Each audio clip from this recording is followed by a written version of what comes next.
Hello, in this video we're going to talk a little bit about two really common writing problems, comma splices and run-ons. So these problems relate to punctuation or a lack of punctuation. So let's look at this first example. So in this example of a comma splice, we see the sentence, "I love writing in English, it is fun." And if we look at this sentence a little more closely, we can see that we have two independent clauses. We have I love writing in English. We have a subject, a verb, a complete idea. And then we have a second independent clause. We have a subject, a verb, and a complete idea. So what do we see between these two independent clauses? We see just a comma. We've separated or we've spliced these two independent clauses with just a comma.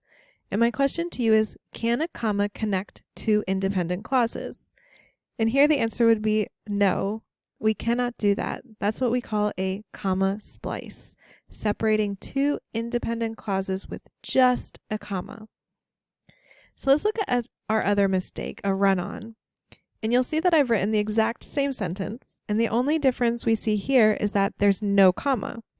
So now, instead, we have two independent clauses just smushed together with nothing in between.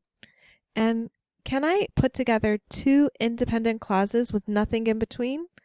Again, the answer is no. This is a run-on. Your sentence keeps going without any punctuation.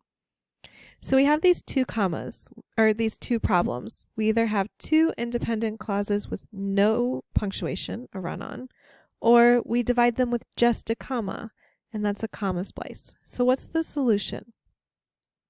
So luckily, we have the same solutions for both of these problems. We can add a period, we can add a conjunction, or we can add a semicolon. So let's look at what these solutions look like.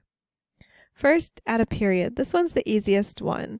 So whenever you see that comma in a comma splice, or whenever you start your new independent clause, you just put a period right there. This one you want to be careful with because you don't want to have too many simple sentences in your writing. You want it to be a little more complex than that. So use this option sometimes, but not always. The second option we have is to use a conjunction. So we can use either a coordinating conjunction, which is your fanboys conjunctions, or a subordinating conjunction. So this first example, I love writing in English for it is fun, is an example of the coordinating conjunction, fanboys. The second one is an example of the subordinating conjunction. We've turned our second independent clause into a dependent clause, and now we can combine these sentences appropriately. I love writing in English because it is fun.